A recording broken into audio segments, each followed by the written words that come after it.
रखिएगा, दिल्ली के रामलीला मैदान में लाखों लोग एक साथ सरकार से पूछ रहे हैं, where is the black money. Anna Hazare, Arvind Kejriwal, Kiran Bedi, Baba Ramdev, इनके साथ लाखों लोग एक ही साथ एक ही आवाज में सरकार से डिमांड कर रहे हैं, bring back the black money. और ये आवाज सिर्फ दिल्ली तक नहीं रुकी, ये आवाज गूंज रही थी सारे इंडिया में। 2014 आया और देश में एक नया गूंज उठा कि हमारे चोरी किया गया पैसा वापस आना चाहिए या नहीं। देश भर में भरोसा जग गया था कि फॉरेन बैंक से अपना जो लूटा हुआ पैसा है वो वापस आएगा, पर आया क्या? आज भी एस्टिमेट के हिसाब से इंडियन जीडीपी की 10 to 50% is running on black money. Demonetisation हुआ, जीएसटी चालू हुआ and new laws were created, पर did they stop black money? कि हमारी चोरी किया हुआ पैसा वापस आना चाहिए कि नहीं आना चाहिए? ये काला धन वापस आना चाहिए? आप मानते हैं कि देश के कुछ चोर लुटेरों ने विदेशी बैंकों में हमारा पैसा जमा किया है? भाइयों बहनों, मैंने ठान के रखी है, अगर आप मुझे आशीर्वाद देंगे, मौका देंगे, मैं पाई पाई वापस लाऊंगा। सबसे पहले ये समझते हैं कि ब्लैक मनी होता क्या है। ब्लैक मनी का कोई यूनिवर्सल डेफिनेशन नहीं है। यूजुअली ये बोला जाता है कि जिस मनी पे गवर्नमेंट को टैक्स नहीं मिला, दैट इज ब्लैक मनी। ये ब्लैक मनी का दो सोर्स है, पहला द शैडो इकोनॉमी और दूसरा the black economy. Shadow economy में आते हैं वो मजदूर और वो लोअर क्लास बंदे जिनका एनुअल इनकम किसी टैक्स ब्रैकेट में आते नहीं है, और क्योंकि कोई टैक्स ब्रैकेट में आते नहीं तो they don't pay tax to the government, so this is shadow economy. Black economy में क्या होता है? Black economy is the unregulated market and the black market of mafias, gangsters. The British Raj was gone. Now people were subjected to the permit Raj. The government of India went into business in a big way, and they decided to control whatever was there in the private sector also. It used to take us about 12 to 24 months and about 50 visits to Delhi to get a license to import a computer worth $1,500. Black economy की शुरू होती है post independence licence राज से। इस वक्त में क्या होता था, अगर आपको छोटी सी छोटी भी कोई फैक्ट्री सेटअप करनी थी, इसके लिए हजारों डॉक्यूमेंटेशंस लगते थे, हजारों लाइसेंस लगते थे। इस टाइम पे अगर आप एक कंप्यूटर को इंपोर्ट करना चाहते तो उसके लिए आपको 12 से 24 महीने लगता।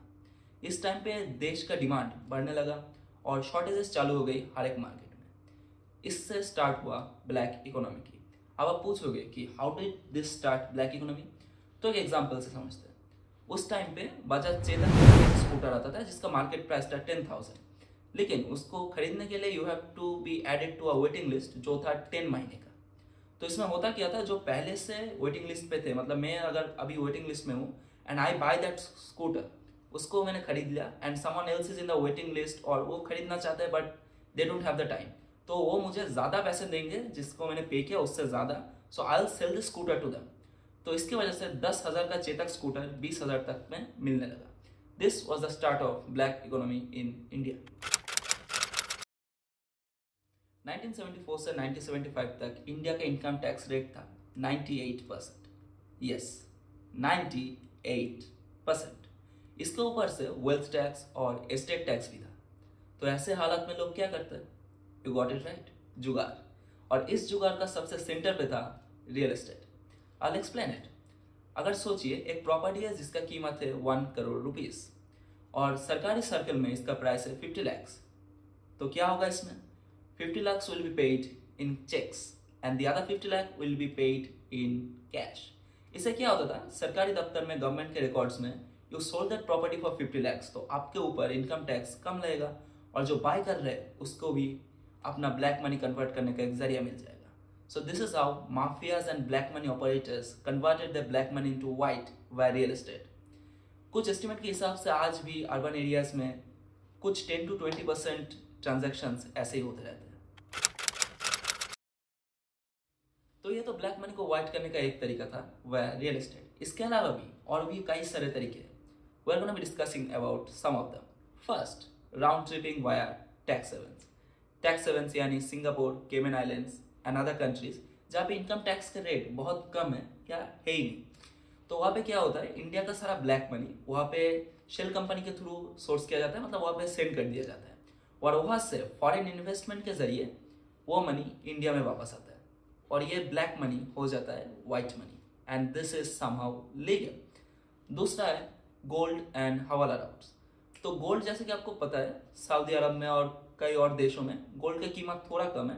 तो होता क्या है, हवाला राउट्स में ये होता है कि you pay a hawala agent here some money and वो अपने कॉन्टैक्ट को दुबई में बोल देगा कि I have received the money, you can buy the gold, और वो वहाँ पे उतने ही पैसे का गोल्ड खरीद लेगा और वो गोल्ड स्मगल किया जाएगा इंडिया में वाया अननोन राउट्स। और तीसरा तरीका जो सबसे ईजी है, इसमें आता है फेक इन्वॉइसेस। फेक इन्वॉइसेस के जरिए आप अपने जो बिल्स है उसको इन्फ्लेट कर सकते हैं। इसके वजह से होता है कि अगर you something cost you 10 rupees and via fake invoices you can show that it costed 20 rupees, तो जो पैसे आपने पे किए उसके डबल अपने को इनकम टैक्स में शो करने के लिए मिल जाएगा। So the 50% of the money that you just added to your fake invoice that becomes white from black।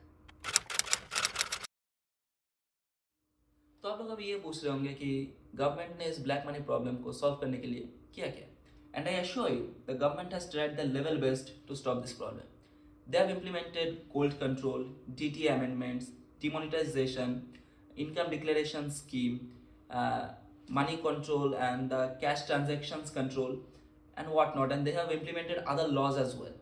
So they are trying the level best to stop black money problem. But somehow कुछ लोग जो कर रहे हैं ये सब, they find some loopholes and this loopholes creates more black money. तो सवाल ये नहीं है कि गवर्नमेंट ब्लैक मनी को हटा सकते हैं कि नहीं, सवाल ये है क्या हम चाहते हैं कि ब्लैक मनी हटे, और अगर हम चाहते हैं कि ब्लैक मनी हटे then we need to stop some things. We need to stop doing cash only transactions. We need to stop doing transactions over real estate property with cash, and we need to stop buying things without bill or without receipts. This is the bare minimum we can do at our level to ensure that government in the near future hopefully can stop black money. Black economy is not a system, it's a habit, और हर एक habit की तरह इसे change करने के लिए भी we need time. लेकिन if we start today, hopefully in the nearby future our Indian economy will be fully transparent. और अगर आप लोगों को मेरी ये वीडियो पसंद आ रहा है तो please like, share and subscribe, और मैं मिलता हूँ आपको एक दूसरे वीडियो में। Bye bye.